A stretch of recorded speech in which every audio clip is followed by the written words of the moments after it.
ও আরামদায়ক চলাচলের জন্য রাজধানীর সঙ্গে পূর্বাঞ্চলের সংযোগকারী আধুনিক সড়ক ৩০০ ফুট। সড়কটি দিনে যেমন নয়নাভিরাম, রাত হলেই ঠিক ততটাই ভয়ঙ্কর।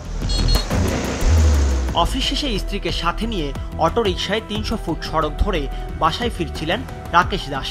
সন্ধ্যা 7:30টার দিকে কাঞ্চন ব্রিজের কাছের সৌম্য মার্কেট এলাকায় দুই ছিনতাইকারী তাদের গতিরোধ করে সবকিছু নিয়ে যায়। পূর্বাঞ্চল এলাকায় তৃতীয়বারের মতো এমন ঘটনার শিকার হয়ে নিজের এলাকায় ছাড়তে বাধ্য হন রাকেশ। দা দিয়ে বাড়ি মারে, তারপরে বলতেছে যা আছে সব দিয়ে। তো তারা আমার মোবাইল, মানি ব্যাগ প্রথমে নেয়, তারপরে আমার ব্যাগ নেই, ব্যাগ থেকে ব্যাগে টাকা ছিল, বাড়ি ছাড়তেও বাধ্য হয়েছি। এখন আমার আমি ঢাকায় বাসা ভাড়া করে থাকি, অথচ আমার বাড়ি এখান থেকে আধা ঘন্টা লাগে যাইতে। এদিকে রাতে পূর্বাঞ্চলের জিন্দা পার্ক এলাকায় কাজ শেষে বাড়ি ফেরার পথে ছিনতাইকারীরা পিঠে এলোপাতাড়ি কুপিয়ে সবকিছু নিয়ে যায় ব্যবসায়ী দেলোয়ার শিকদারের। হেলিপ্যাড গ্যাস ফিল্ড কয় এটারে।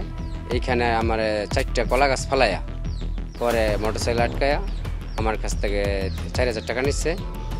আর আরেকটা পোলা আছে আমাকে খাইলশা হিন্দু একটা পোলা, ওর 7000 টাকা নিচ্ছে। আর এই মোবাইল নিচ্ছে ওর। শুধু রাত নয়, দিনেও অহরহ ঘটছে ছিনতাই, ডাকাতি, অপহরণ, মাদক কারবার সহ নানা অপরাধমূলক কর্মকাণ্ড।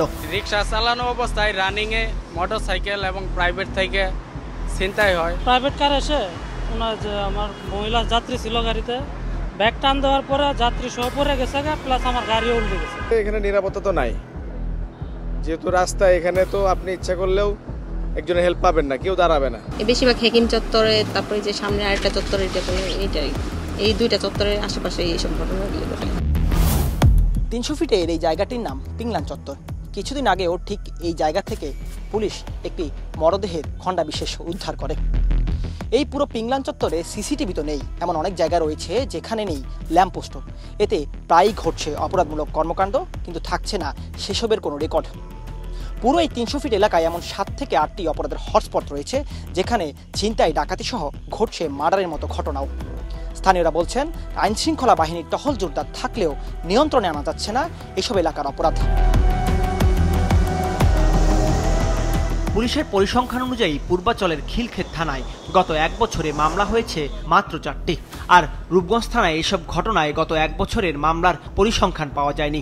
ভুক্তভোগীরা বলছেন, অনেকেই ছিনতাই, ডাকাতির শিকার হয়েও আরেক দফা ভোগান্তির ভয়ে থানায় অভিযোগ করতে চান না। ওয়ালটন বিএলডিসি ফ্যান, খরচ বাঁচে 65% পর্যন্ত।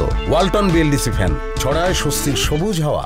থানাত কমপ্লেন করি নাই, চিন্তা করলাম আবার এই ঝামেলা, দূর ঝামেলা, এই সেই করে আর করি না। এমনিতেই আমার ক্ষতি হয়েছে, হ্যাঁ, সবগুলো আমারই ক্ষতি, হ্যাঁ। এবং তারপর আমি আবার দৌড়াইলাম। আলটিমেটলি আমি ওখান থেকে কোনো ধরনের আশা ভরসা পাই না বলে আমার যাওয়া হয় নাই। তবে পুলিশ বলছে, পুরো পূর্বাঞ্চল এলাকায় কঠোর নিরাপত্তা জোরদার করায় আগের থেকে কমেছে অপরাধ। সাধারণ মানুষকেও সচেতন হওয়ার আহ্বান জানান পুলিশ। নিয়মিত চেকপোস্টগুলো সেগুলো চলছে, বিভিন্ন কৌশলগত এবং গুরুত্বপূর্ণ স্থানে চেকপোস্টগুলো পরিচালনা করা হচ্ছে। গোয়েন্দা নজরদারিও বাড়ানো হয়েছে। আপনারা দেখেছেন সাম্প্রতিক সময়ে যেসব ঘটনা ঘটেছে, বেশিরভাগ ক্ষেত্রেই কিন্তু আমরা অপরাধীদেরকে আইনের আওতায় নিয়ে আসতে সক্ষম হয়েছি। যদি কেউ কোনো অভিযোগ করেন, থানা পুলিশে গিয়ে তারা সেবা পান নাই, তাহলে সংশ্লিষ্ট ডিসি অফিসগুলো রয়েছে, এমনকি স্বয়ং ঢাকা মেট্রোপলিটন পুলিশ কমিশনার তিনিও মানুষের যে অভিযোগ অনুযোগগুলো শুনছেন এবং সে অনুযায়ী ব্যবস্থা গ্রহণ করছেন। শুধু পূর্বাঞ্চল নয়, পুরো রাজধানীতে অপরাধ দমনে আইন শৃঙ্খলা বাহিনী আরও কঠোর হবে, নিরাপদে চলাচল করতে পারবে মানুষ, এমন প্রত্যাশা নগরবাসীর।